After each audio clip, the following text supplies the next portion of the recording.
Okay, Ms. Mitchell, you are suing your child's father, Mr. Thorne, for $750.23 that you say he owes you for taking the crib out of your house. Tell me what happened here.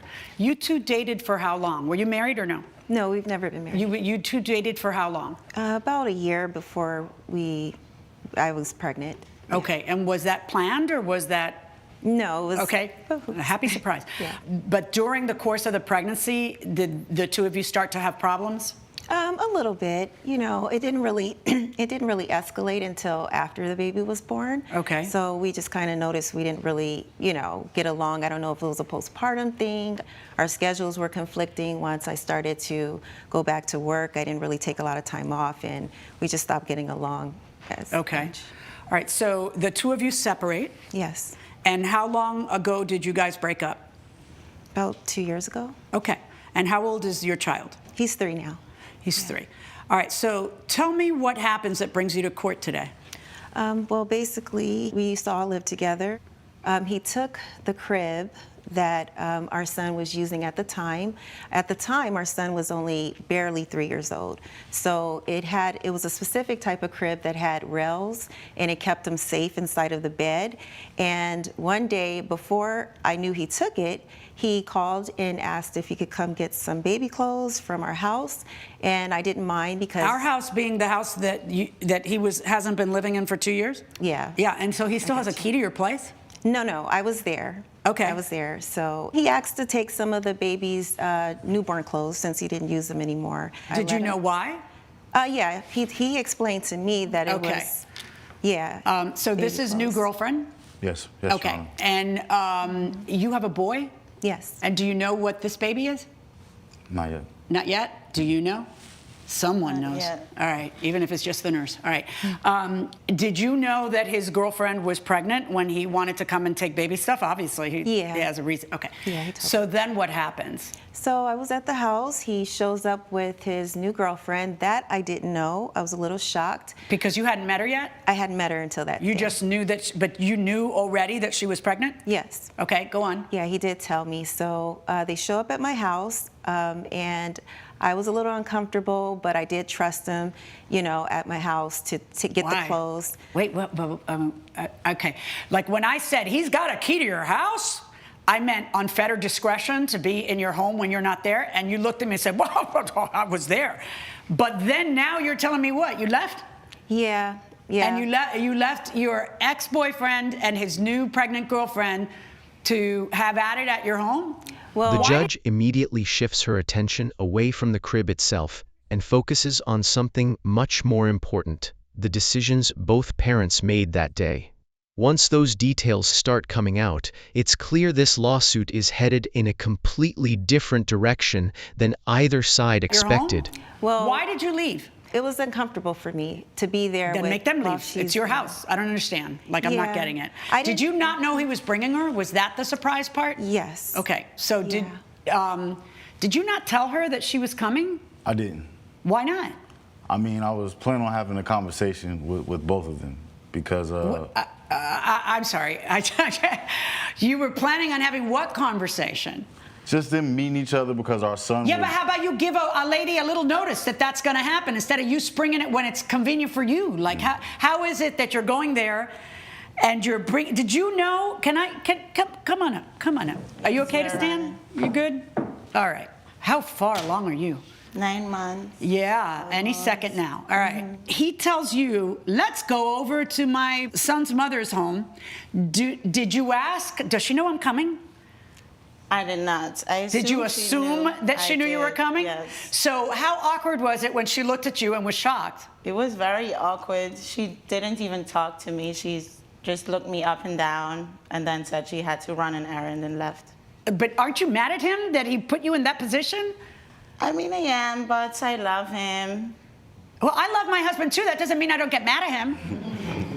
I was a little mad, but also, we're trying to have a good relationship. I understand. And let me tell you, I'm going to give you all a little hint about what develops a good relationship. And that is something we call boundaries, right?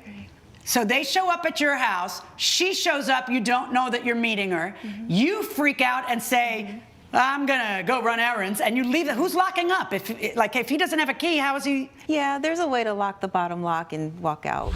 Coming up on Justice for the People. Why would you not have this discussion with her? I tried. No, you didn't. Stop saying that because you're a liar. Listen to me. You didn't try because you're standing in front of her, you don't tell her. You're on the phone with her telling her beforehand that you're going to come over and you don't tell her. So please don't tell me that some other time you called and there was no answer because that is the dumbest thing I've ever heard. If you'll be in the Los Angeles... Come home and lo and behold. By the way, who's got the baby? My sister. So the baby's at your sister's house while this is going on? Yes. And so what did Big Man on Campus say about this big talk he wanted to have with the two of you, which is a good idea, just maybe not on your terms, maybe on other people's terms and giving them some notice. Right. What did he say when he got there and you see her and you're shocked and surprised? He just introduced us. He introduced us right away, and I was shocked. He didn't really say anything about surprising me with her, but he just introduced us and said, make sure you guys know each other, and I can go get the clothes. And did he ever say anything about taking the crib? No. Where was the crib? In the room, baby's room. In the baby's room. And so where'd you go? You went to your sister's where the baby was. Yes. And you hung out there for quite some time. Yes, I did. And then you come home at what time? Oh, it was about 8 p.m. And when you get home, what do you notice? The crib was gone. And what was there in its place? There was a race car there. Like a race car bed, not a real race car. Right. There was a race car bed. 'Cause what? He wanted the race car bed. No, wait. Did you ever tell her, I'm going to take a piece of furniture that's been in your house for 3 years and I'm going to switch it? No, I tried. I attempted. What do you mean you tried? You attempted? Wait. Oh, I got to hear this. Show me what it looks like to attempt to. I had called her multiple times because we weren't initially... I'm sorry. When you said I'm coming over, you're on the phone with her when you say that, right? Yeah, I mean... Okay, so wait. So at that moment, did you say, oh, and by the way, I'm going to take the crib and switch it with something that I have never discussed with you about? No, that wasn't my intent. Well, it was your intent. It was exactly your intent because you went like a thief in the middle of the night and did it without discussing it with her, did you? In a way. In a way? In a way. What way is it not exactly what I am saying? Because I attempted to call her to let her know that I was going to take the bed. And what happened with your attempt? Did something get in the way of your hands? She didn't answer. Oh, so she didn't answer. So then the time you do talk to her and you say, I'm coming over, you don't say, and by the way, I'm taking the bed. No. No, not much of an effort on your part. Notice what the judge is testing here. She's not asking whether the crib belonged to him. She's trying to determine whether he deliberately avoided getting permission. That distinction can completely change how the court views his actions, regardless of ownership. How about you tell me why you didn't tell her anything about the bed? What's the real reason? There is no real reason. I was coming to look at the clothes, but then we started to discuss we don't have a baby bed. And I was given that baby bed by my mother. So I was like, he's been asking for a card bed anyway, so I might as well run and go get him a card bed, put it together, and then after that, I'll take what's rightfully mine. Why would you not have this discussion with her? I tried. No, you didn't. Stop saying that because you're a liar. Listen to me. You didn't try because you're standing in front of her, you don't tell her. You're on the phone with her telling her beforehand that you're going to come over and you don't tell her. So please don't tell me that some other time you called and there was no answer because that is the dumbest thing I've ever heard, all right? You clearly did not tell her you were going to switch beds. Is it because the topic didn't come up? Is it because you didn't want her to get mad? Is it because you wanted to make sure you got your baby bed because it's your baby bed and you didn't want her standing in your way? It's going to be one of those many reasons I just stated. Which one is it? What's the truth? The truth is we didn't communicate whether I was taking the bed or the bed was When staying, did you decide you were taking the bed? Before or after you got to the house? After I got to the house. You want a nice relationship with her, right? Yes. It's better for your baby, it's better for her baby, it's better for him, it's better for everybody, Correct. right? So when did you decide you were going to steal her bed without her consent? Well, we didn't steal the bed. We knew we had a child come in, and Christopher Yes, was I 3 understand. years See, old. you think I'm asking why did you want a bed? I can't imagine why you would want a baby bed. I am not asking that. That is the answer to that question. What I am asking, and I understand it's your baby bed, it's an heirloom, I get that. It's not that I don't understand that. It's that what I don't understand is the mentality of someone who goes into someone else's house where they haven't lived for 2 years and says, I think I'll take that piece of furniture without discussing it with her. That's what I am not understanding. So why, when she says, I want the baby bed, why do you not take that opportunity to talk to her and ask her? Because it doesn't have to happen today. Because guess what? I just noticed she's still pregnant. So the baby still doesn't need a crib. It didn't have to happen that minute. So why did you do it at that minute instead of having rapport and communication with her where you know, because that's supposedly you wanted them to meet because you want this blended family to work, and that's all very laudable. You just stink at going about it. Why would you not then call her and say, hey, listen, that's my baby bed. I would like to replace it with another baby bed. Will you please, you know, can I please have my baby bed? No. Okay, if I'll go to court and sue you for my baby bed, you know, whatever. But why would you not speak to her instead of just snatching it? I think you snatched it because you didn't want a problem. You wanted to take it and you just thought you'd claim it. I kind of think that we're skipping the fact that I tried to ask her. Maybe I should have took it. I don't understand when you tried. Are you going to say again that you called and there was no answer? Twice. This is one of the biggest turning points in the entire case. When a judge openly rejects a party's explanation, credibility becomes a serious problem. From this point forward, every answer is being measured against what the judge already believes actually happened. Twice. I'm going to throw my gavel at you if you say that one more time. How about you not show that kind of disrespect to her in her house with your first son? Because that's what, you think this is about a baby bed? Obviously not. No, it's not. It's not because she loves you and you're so, you know, magnetic. That's not it either. It's the fact that you know, you moved on, which is fine. She probably doesn't care about that. But she does care if you're moving on from her son. And you took her son's bed without even talking to her son's mother about it. That's what it's about. Coming up. What was your son's reaction to the race car bed? He liked it. You Yeah. know, he's a toddler. He liked the bed. The problem was it didn't have rails, so it was very unsafe for him.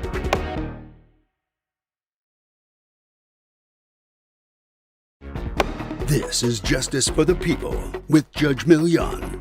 We're back with a case of Kelly Mitchell, who brought her ex-boyfriend, Greg Thorne, to court for stealing their son's bed. And now you want boundaries, right? Boundaries are a good thing. We want boundaries. Yes. Well, lace them down, woman. Yes. Don't leave him and her in your house while you go off because I can't take it. Right. No, that's your house. You're right. Yes. What are you doing? That Yeah. wouldn't have happened if you'd stayed there and said, yeah, stuff's in the garage. So then what ends up happening? Now the race car's there. Your son's 3. And what happens? So when I came back from my sister's house, I went home. I was surprised by the race car. I called him. I asked him, you know, what happened? Why is there another bed here? What did you do? Did you take the other bed? He said, Well, yes. that's pretty obvious. Yeah, he admitted it, that he took the other bed. Can I see? And Do I you have a asked him. picture of the bed that he took? Yeah, Let me see that. yeah. I asked him, And do you have a picture of the bed that he replaced it with? yes. Here it is, the race car bed. Thank you. And I just asked him to return it, you know, and he refused. He didn't want to. What was your son's reaction to the race car bed? He liked it. You Yeah. know, he's a toddler. He liked the bed. The problem was it didn't have rails, so it was very unsafe for him. He would climb out of it. It wasn't. I mean, it's very close to the ground. I mean, 3. Yeah. It's not like he's 1, he's 3. So what'd you do? I called him. I asked him. He refused to bring it back, so I had to purchase another bed. Okay. Do you have a picture of that other bed Yes. and a receipt? Yes, I do. Here you go. Coming up. And I also didn't think that we would be here. No, of course you didn't think you'd be here. If you thought you'd be here, you might have had shown some manners and asked if you could take somebody's furniture out of their house, even if I believe, as you do, that you laid bigger claim to it. But it's not about that. Do you not understand?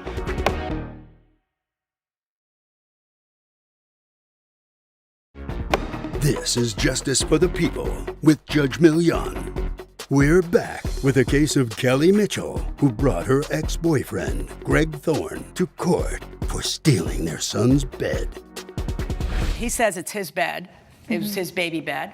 It's passed down. Was it someone else's baby bed before you, or just it started with you? It started with me. Started with him. It's his baby bed, and that he has every right to take it. What's your response to that? It was the principle for me to not discuss it with me, and I felt it was sentimental to my son as well as to myself.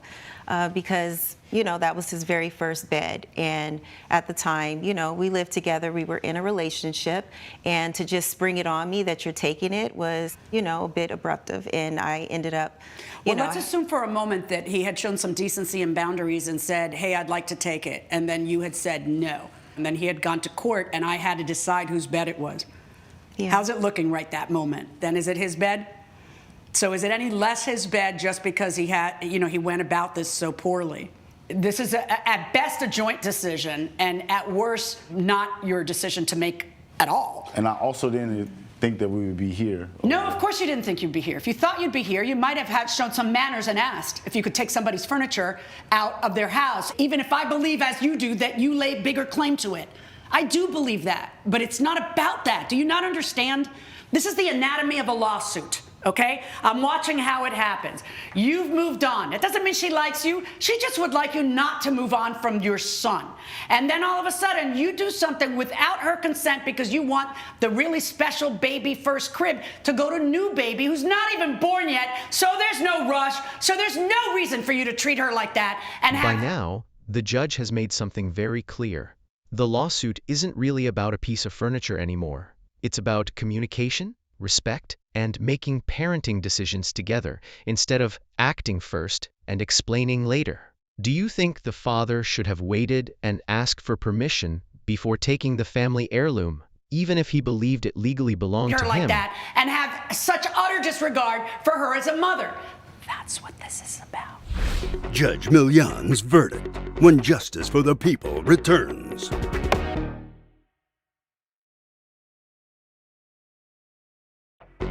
This is Justice for the People with Judge Milian. Where is the race car bed that the kid loves? It's still at the house. What'd you do with it? It's not his primary bed yet. Here's what we're gonna do. I find that she has some property rights to the original bed because of the fact that it was in her house for 3 years. I find that you also, you didn't abandon your property rights to it because it's an heirloom in your family. If you had come in front of me the right way, I would be ruling in your favor. Because you essentially stole furniture without permission from someone's house that had been there for 3 years and put her in a position where she had to go out and expend money to buy a new crib, I'm gonna order you to pay half of that cost that she ended up having to bear. But Instead of declaring one parent completely right or completely wrong, the judge begins balancing two competing realities. She recognizes the father's claim to the heirloom while also acknowledging that his actions forced the mother to spend money she otherwise wouldn't have had to. But I'm going to order him to pay $375.12 towards that new bed. Regarding the race car bed, where does the boy sleep the most? There? Yeah. And how often does he sleep at all at your place? Yeah, every weekend. If you're already paying for a half of the new bed, you've already done your part. That race car bed belongs to him. It is your decision whether you want to leave it there because he's going to use it more there. Do what's right for your kid. You know what I'm saying? Verdict for the plaintiff, $375.12, and the race car goes to dad unless dad decides that he's going to go ahead and leave it there. The final ruling reflects exactly how the judge viewed the case. She agreed that the crib carried sentimental value for the father's family, but she also found that removing it from the mother's home without permission crossed an important line. Rather than awarding the full amount requested, she ordered him to reimburse half the cost of the replacement bed while allowing him to keep ownership of the race car bed. The biggest takeaway is that co-parenting disputes often become legal battles not because of the property itself, but because communication breaks down. Respecting boundaries can prevent conflicts like this from ever reaching a courtroom. If you found this case as shocking as we did, make sure to hit that like button, share your thoughts in the comments, and don't forget to subscribe for more jaw-dropping courtroom breakdowns.